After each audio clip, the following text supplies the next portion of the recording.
नमस्कार, आपके साथ मैं हूं गौरव अग्रवाल। सत्ता के सभी न्यूज मित्रों का स्वागत है। सबसे पहले सत्ते पे सत्ता, यानी 7 खबरें और दिलचस्प जानकारियां एक साथ। आज पहले आपको उस मदरसा चैलेंज के बारे में बताएंगे जो AIUDF के बदरुद्दीन अजमल ने असम के मुख्यमंत्री हिमंता बिस्वा शर्मा को दिया है। बदरुद्दीन ने कहा है, अगर मैं सांसद बन गया तो 700 नए मदरसे खोलूंगा। लेकिन हिमंता राज में क्या यह इतना आसान होगा, कि समझेंगे आज। फिर मंगलसूत्र के बाद प्रधानमंत्री मोदी का कांग्रेस पर नया टारगेट दिखाएंगे। आज अलीगढ़ से पीएम ने कहा है, अगर कांग्रेस की सरकार आई तो 2 घर में से 1 घर वो छीन लेगी और गाड़ी संपत्ति तक का सर्वे कराएगी। पीएम के इस बयान से कई नई सियासी चिंगारियां उठी हैं, वो भी देखेंगे। वैसे पीएम मोदी के मंगलसूत्र वाले बयान पर कांग्रेस अब चुनाव आयोग पहुंच गई है। उसने सख्त एक्शन लेने की अपील की है। इस बीच कांग्रेस अध्यक्ष खड़गे ने पीएम मोदी से मिलने का वक्त मांगा है। उन्होंने कहा, पीएम कांग्रेस का मैनिफेस्टो समझ नहीं पाए, इसलिए उन्हें मैनिफेस्टो समझाना है। लोकसभा चुनाव के नतीजे 4 जून को आएंगे, लेकिन नतीजों से पहले बीजेपी का खाता खुल गया है। गुजरात के सूरत से बीजेपी कैंडिडेट मुकेश दलाल निर्विरोध जीत गए।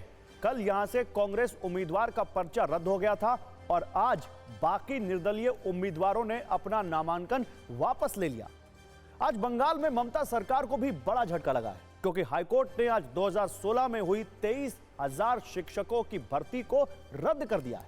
अदालत ने अवैध नियुक्ति पर काम कर रहे शिक्षकों से 8 साल के दौरान मिली सैलरी वापस लेने के निर्देश दिए।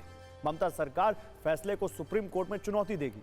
उधर भारत के 17 साल के ग्रैंड मास्टर डी गुकेश ने कैंडिडेट्स शतरंज टूर्नामेंट जीतकर नया इतिहास बनाया है। गुकेश विश्वनाथन आनंद के बाद कैंडिडेट्स टूर्नामेंट जीतने वाले दूसरे हिंदुस्तानी बन गए।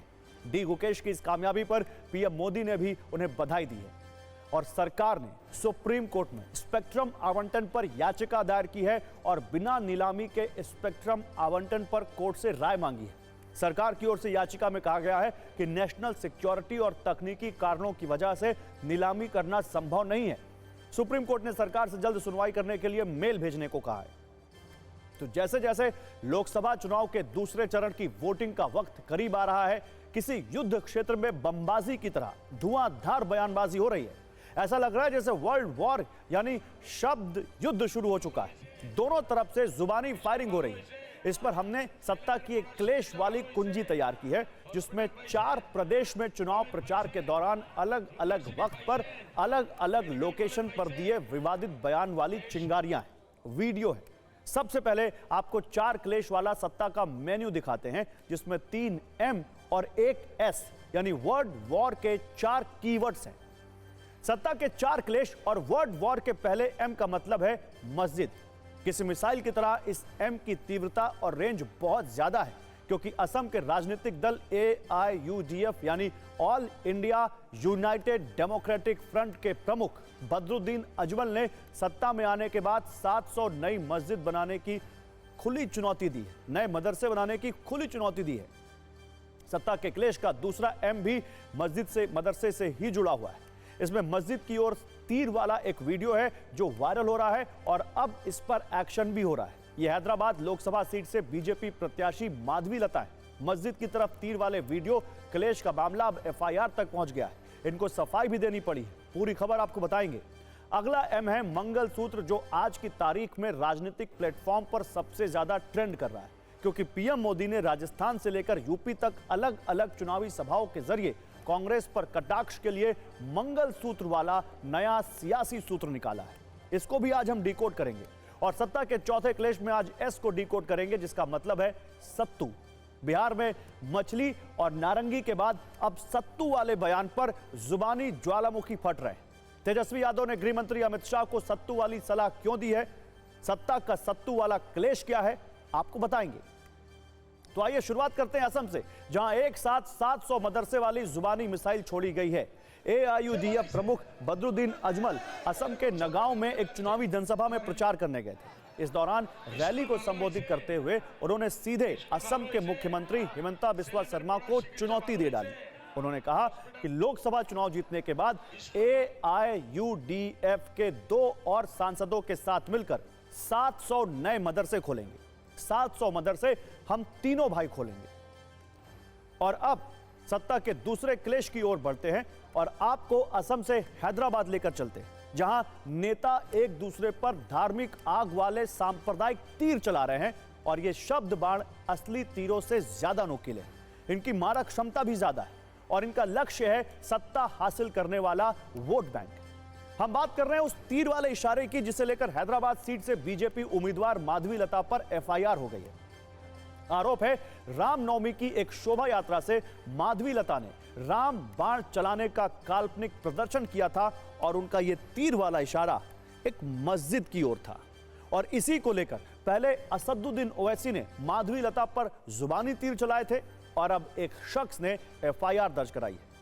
जिस वीडियो को लेकर माधवीलता पर सांप्रदायिक आरोप लगाए जा रहे हैं, हम आपको उसी शोभा यात्रा का एक छोटा सा रिपीट टेलीकास्ट भी दिखा देते हैं। यह वीडियो उस वक्त का है जब रामनवमी के दिन गोशा महल विधानसभा से शोभा यात्रा निकल रही थी और तभी माधवी ने धनुष से तीर चलाने का इशारा किया था। लेकिन एआईएमआईएम ने उन पर मुस्लिम भावनाएं आहत करने का आरोप लगाया और अब इसी वीडियो को लेकर हैदराबाद में सियासी जायका थोड़ा और मसालेदार हो गया है। वैसे इस विवाद पर ओवैसी की पार्टी के आरोप क्या हैं और माधवीलता ने इस पर क्या सफाई दी है, हम आपको इसका भी एक चार्ट दिखाते हैं। एआईएमआईएम का कहना है कि माधवीलता ने मस्जिद की ओर तीर वाला इशारा किया, जबकि माधवीलता के अनुसार उन्होंने जहां इशारा किया वहां कोई मस्जिद नहीं थी। एआईएमआईएम के मुताबिक मस्जिद की ओर इशारा अस्वीकार्य है। जवाब में माधवीलता ने कहा यह आरोप हास्यास्पद है। एआईएमआईएम ने बीजेपी कैंडिडेट की हरकत को भड़काऊ बताया, जबकि माधवीलता का कहना है कि ओवैसी के लोग डरे हुए हैं। हम आपको इस पर एक रील भी दिखाते हैं।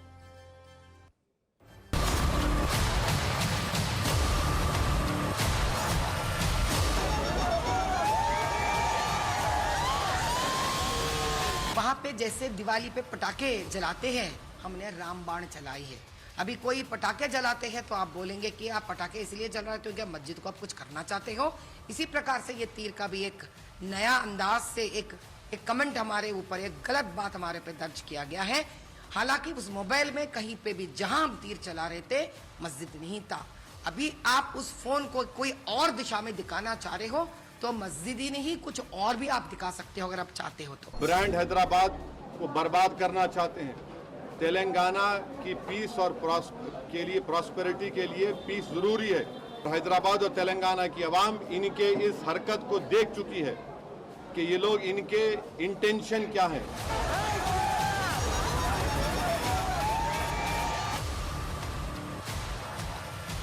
हमने बेगम बाज़ार पुलिस स्टेशन में इस कंप्लेंट को फाइल किया था कल रात को और एसएचओ साहब ने वीडियो देखने के बाद इस पर स्विफ्ट एक्शन लिया।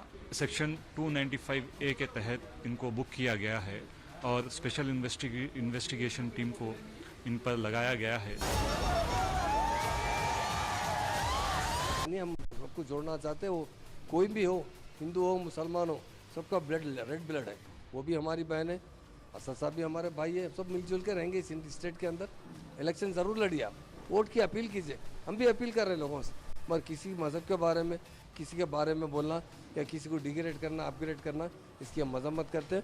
हम तो सब लोग मिलजुल के रहेंगे। जिसको लोग वोट डालते हैं वो ज़रूर आगे पावर में आ सकते हैं। वैसे आपको बता दें ये वही माधवीलता हैं जो तेलंगाना की हैदराबाद लोकसभा सीट से असदुद्दीन ओवैसी को टक्कर देने के लिए मैदान में उतरी और इसीलिए यहां सत्ता की चिंगारियां कुछ और ज्यादा है। ये वो हैदराबाद लोकसभा सीट है जहां से असदुद्दीन ओवैसी 4 बार से लगातार सांसद हैं, जबकि उनके पिता इस सीट से 6 बार सांसद रहे और अब उन्हें माधवीलता चुनौती देने आई है। इसीलिए ओवैसी ब्रदर्स इस चैलेंज को बहुत हल्के में ले रहे हैं। बाप की हसरत को बेटे पूरा करना चाहते हैं तो कर ले। बाप भी कर लिया था, कुछ नहीं हुआ। ऐ बच्चे, तू भी कुछ नहीं कर सकता।